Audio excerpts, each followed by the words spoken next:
Let's just start with your name and where you're from. My name is David Goodman. I am from, I spent first half of my life in Sitka, Alaska, and the latest half in Leon, Iowa.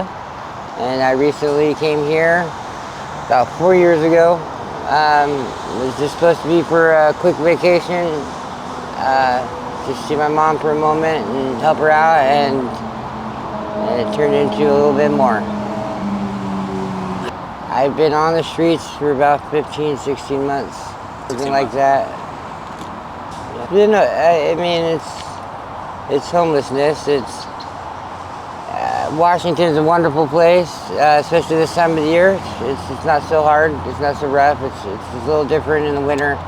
Really wet, cold, miserable. There's not a lot of opportunities or I guess resources. I know it seems like there is, and they say there is a lot of resources out there, but they all come with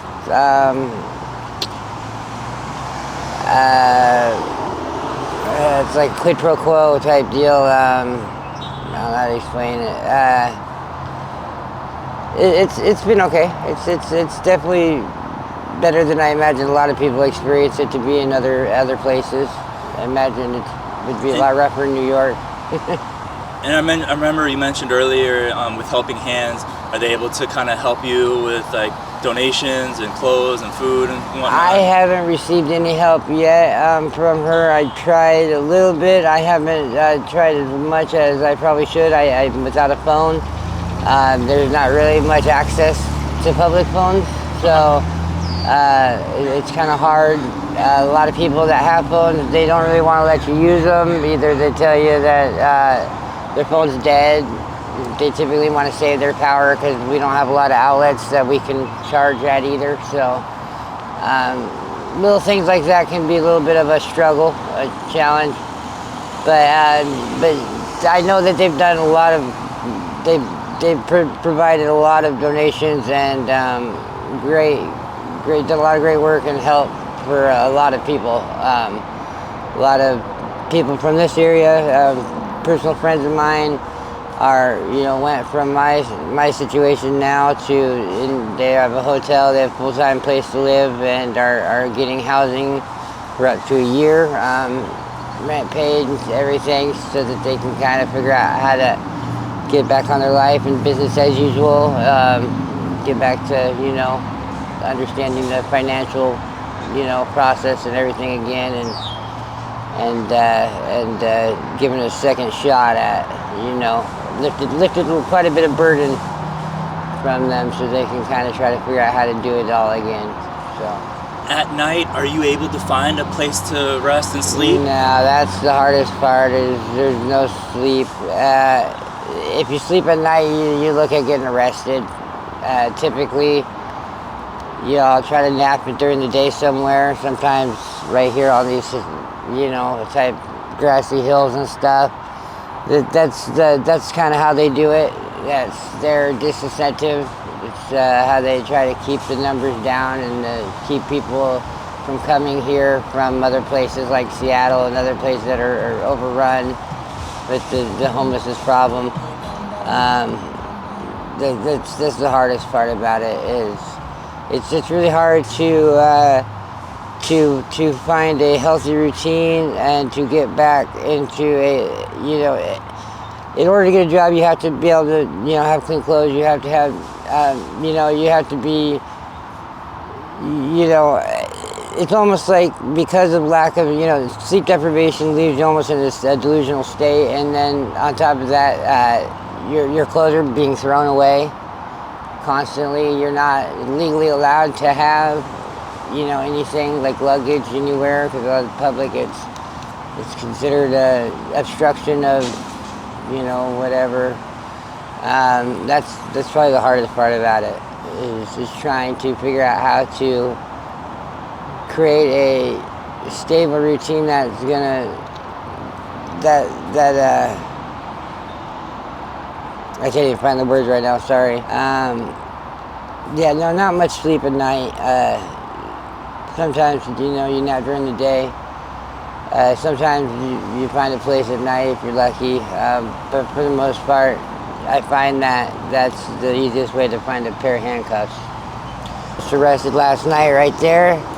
I was almost arrested down at the end of that wall there for sleeping. They woke me up behind a board. It was a rainy day, and I was kind of just hiding behind a piece of plywood, just trying to find some, just trying to stay warm really and dry as possible. And they had detained me, and then they were in the process of arresting me, and they were charging me with loitering in use because there were paraphernalia foils in the location around me. They weren't mine, but I was in possession of some paraphernalia. So because of that, when they searched me, gave them probable enough cause to connect the two.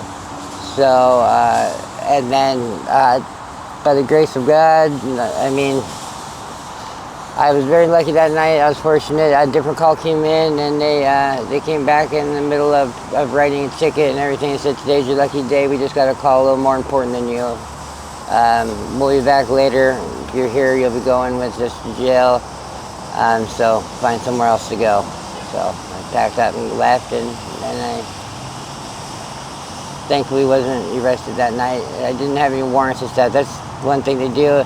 Most of the time is when they stop us, they run our names, of course, and they look for warrants, and that's an easy way to kind of cycle people through and take care of the warrants, and then also justly, because there's not a lot of space for people in jail, especially the homelessness, because most of the time we're not up to any trouble.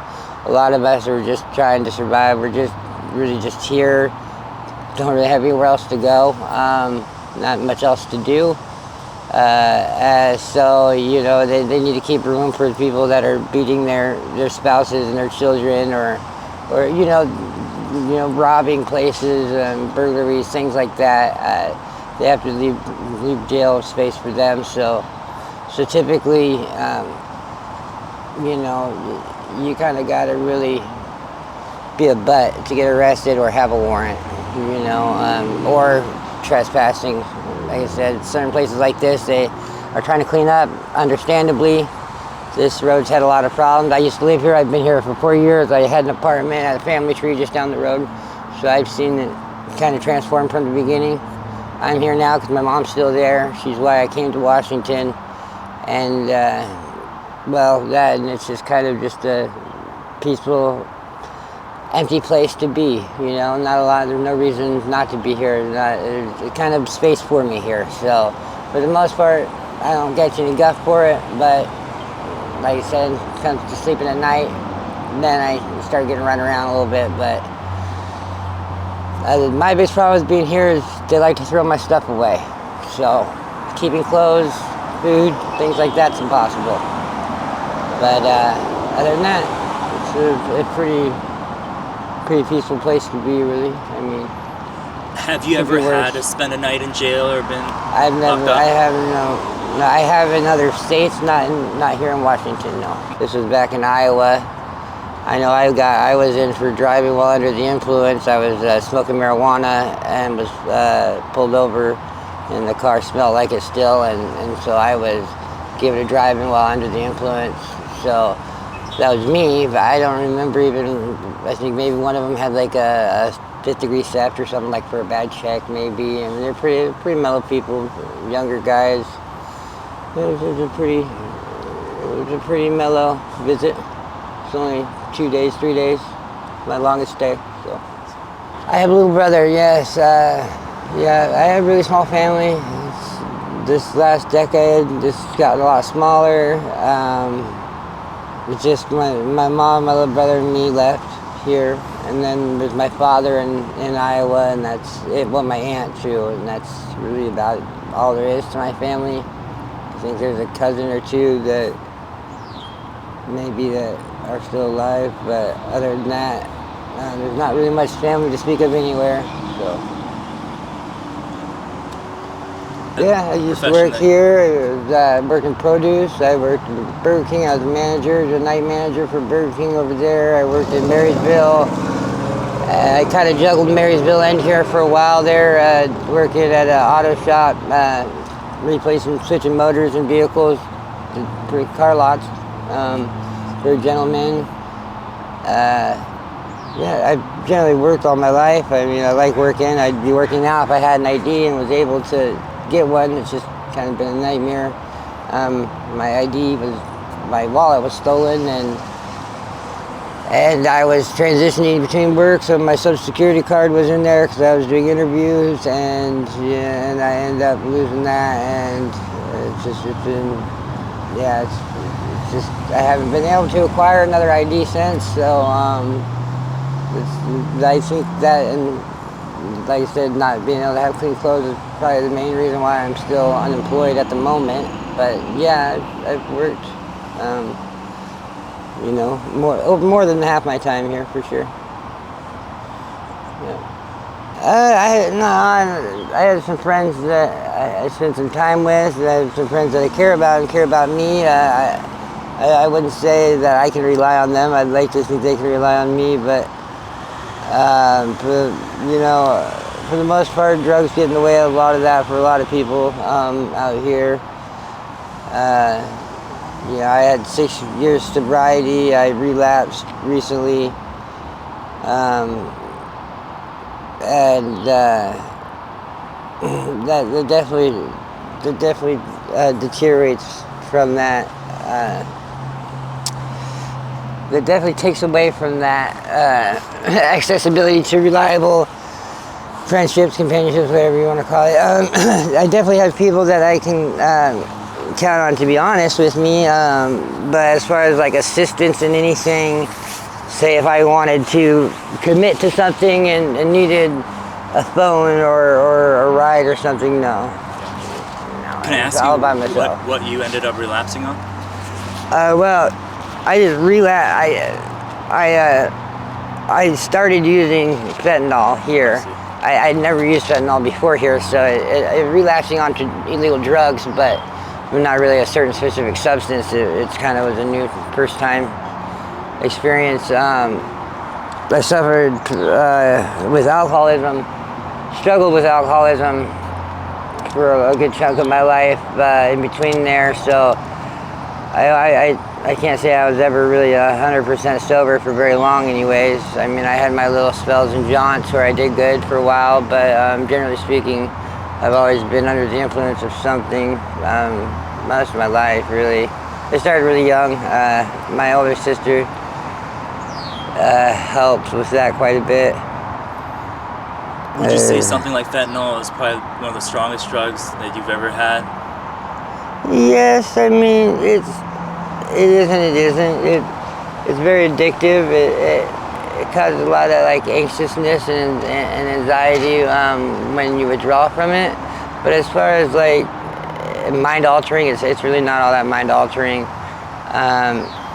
You don't even really feel that high off of it. Like I've used needles and I've used opiates before, and they would leave you with like sensations, body sensations, like tingly feelings in the bones or numbs and like numbnesses and more of like a high, whereas fentanyl kind of just puts you to sleep and then you wake up sober, you know what I mean? There's not really much of a high to it, to be honest. It's kind of pointless, really. It's interesting like that for sure. Have you heard or seen anyone that OD'd off of fentanyl then? Yes, I had to bring a friend of mine back not very long ago. I mean, within the month I was giving mouth to mouth to a friend of mine. And I keep Narcan with me at all times because, several times I've just been minding my own business and had a stranger come around the corner and tell me somebody's dying, they need Narcan. And so I always have a shot version and then the nasal spray also. At all times I try to give it to anybody I can and get more. We were lucky, very lucky to have the needle exchange lady come through these parts, and she comes on a weekly basis and makes sure that we have what we need for those two.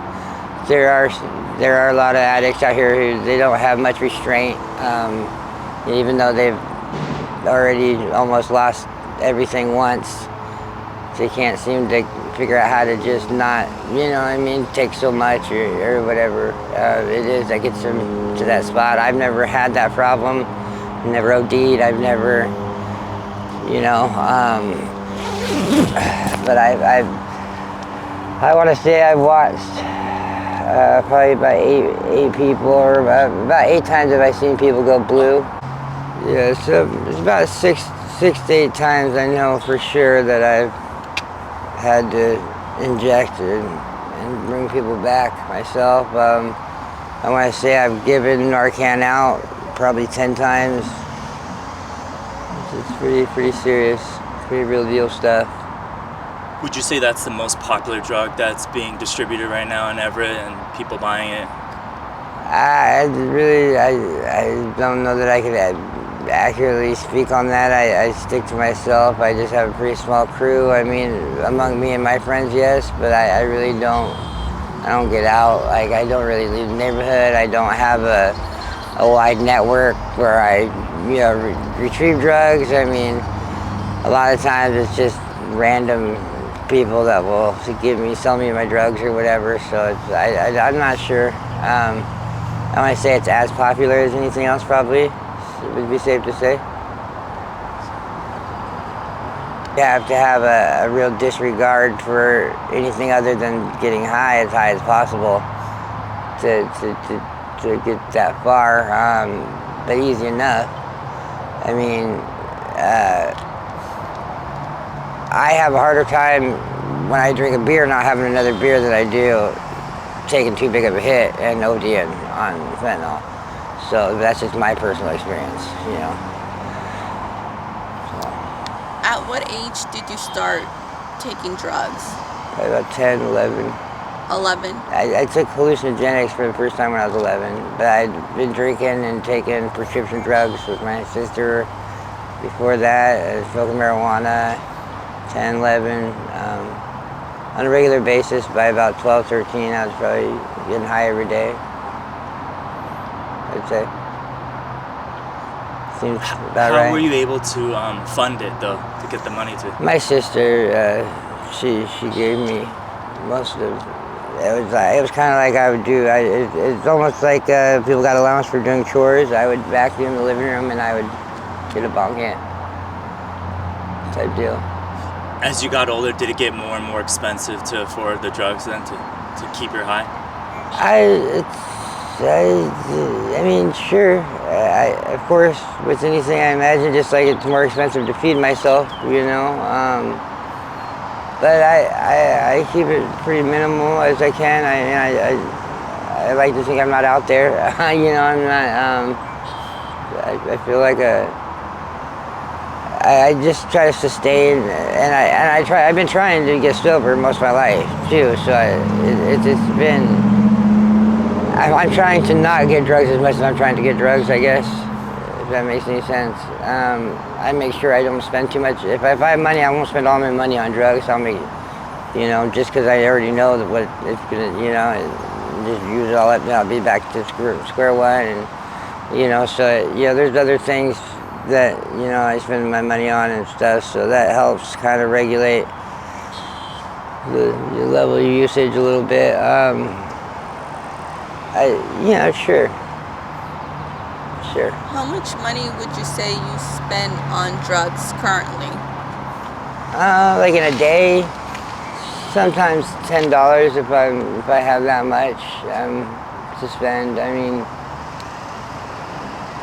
normally not any more than that.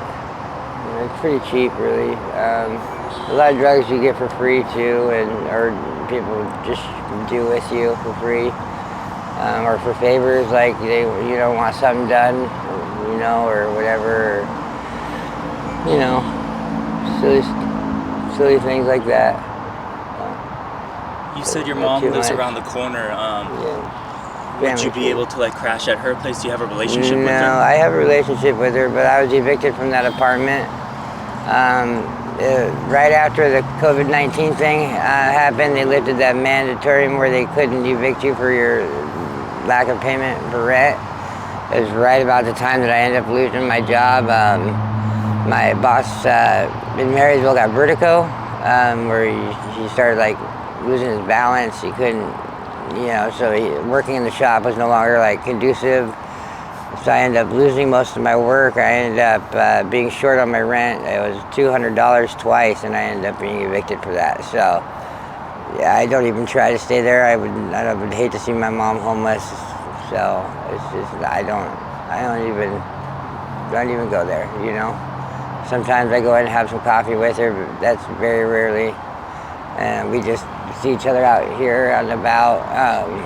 I try to keep it that way so that they don't have anything they can use against her.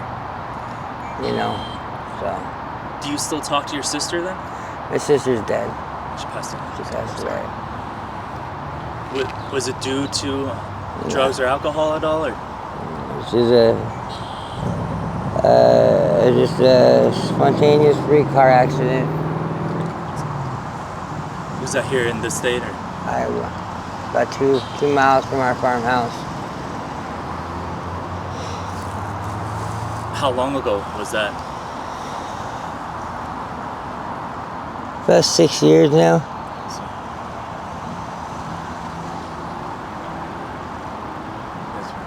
Yeah, I spent every day with her most of my life, but I mean, she had a lot of problems, emotional problems and stuff, so yeah, we were close. Yeah. If there's a common misconception about homelessness, what would you tell people?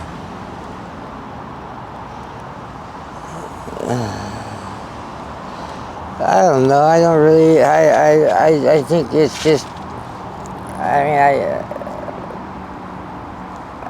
I don't know. It's a lot of things can be circumstantial. A lot of people are just normal people in bad situations, and I came here because my older brother passed away shortly after my sister, and my mom was having a really hard time. I didn't plan on being here more than a couple months, and our economy here is really not, it's kind of the cost of living and everything is just pretty out of balance, and